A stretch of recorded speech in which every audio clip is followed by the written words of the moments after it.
I also want to talk about Rahul Gandhi's meeting with Ilhan Omar, a woman who has been anti-India for several decades now. She has brought in anti-India resolutions in the US Congress. She also went on a trip sponsored by Pakistan to Pakistan-occupied Kashmir. And we are very clear about her, that we condemn all her moves and that, we don't want to be associated with her.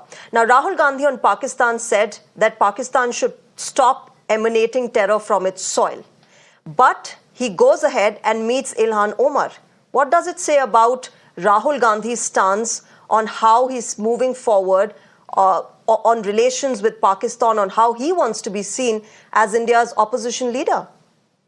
Yeah, I'm amazed at what he's doing. Frankly, his left hand doesn't know what the right hand is doing. Because if he's saying that Pakistan should stop terror, these are the elements outside Pakistan which are supporting Pakistan to continue with this terror activities.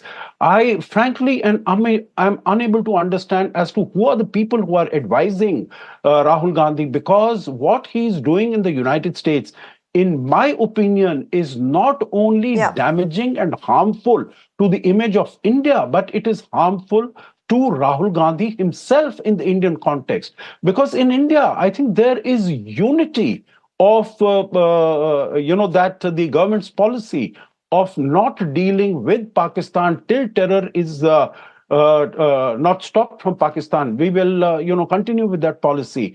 It was during the period of... Let me get Pooja Tripathi on this. Pooja, you want to comment on this? What do we make of Rahul Gandhi's meeting with Ilhan Omar? Why are you supporting and meeting people who are anti-India? Ilhan Omar is a congresswoman and he was meeting a group of Congress, people. He was meeting a group of elected representatives and Ilhan is one of them. Is it that simple, Dr. Pooja Tripathi, that she's just a US congresswoman? No, we nowhere support her anti-India stance. She was the part of the group. She's an elected representative. She's a congresswoman. And if government has so much problem, why is she not... And therefore, wasn't it known beforehand that these are the people that your leader will be meeting? Couldn't you have said, no, she shouldn't be part of that delegation that meets Rahul Gandhi, because Rahul Gandhi will not meet her because she's anti-India? Does meeting her make Rahul Gandhi anti-India? My question is that what's the point of if she was, if it's such a big issue, she should have been kept in the list of people you shouldn't meet online, when you visit abroad. Why can't we sit somewhere shouldn't the Congress party have known what the government of India's stance is on Ilhan Omar? So Rahul Gandhi that you're playing with national security, that these are people who are moving against your country. He condemned Pakistan's terrorism. Did Rahul Gandhi anywhere say that he supports Ilhan Omar's whatever is a view on anti-India stance? Did anywhere he said that? He supports government of India every foreign policy stand, including Pakistan. I don't understand was the whole issue of Harinder Tayal, you want to come in on this? Absolutely. Pooja Tripathi says that meeting doesn't mean supporting. No, absolutely. She's right, because poor thing, she's having to defend the indefensible today. It's a tough call.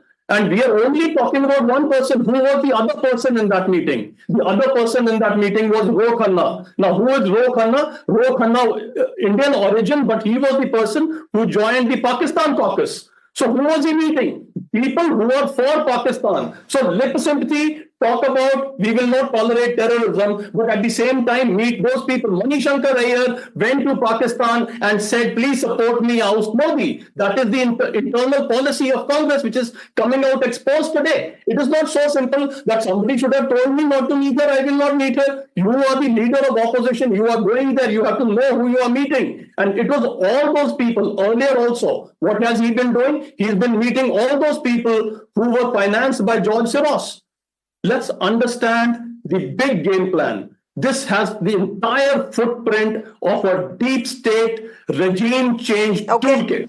That is what is at play. And it is because of the DNA. Now let's understand. When the country was first split, the partition happened. Why did it happen? Because Mr. Nehru, who had got 0 votes against Sardar Patel, wanted to be the prime minister. So did Jinnah. Both of them didn't want to back out to make Patel the prime minister. So the country was split for their personal ambitions. Then he wanted to be a state or an international leader. I'll have to wrap this up here, Dr. Dharinder Tayal, but I think we all can agree, and Pooja, as an Indian citizen, you can also agree that when we go abroad, when we go on foreign soil, this is something that should be avoided completely. Criticizing your own government and your own country when it comes to issues of national security and foreign policy. You can talk about everything else. You can talk about domestic scams and your policies and criticize the Modi government for that, or any other regime for that matter. But when it comes to foreign policy and national security, I think certain things are non-negotiable, and perhaps Rahul Gandhi should have known better. I'll wrap it up here. Ambassador Sajjanhar, Pooja Tripathi and Dharinder Tayal, thank you very much to all of you for joining us this evening and sharing your perspective.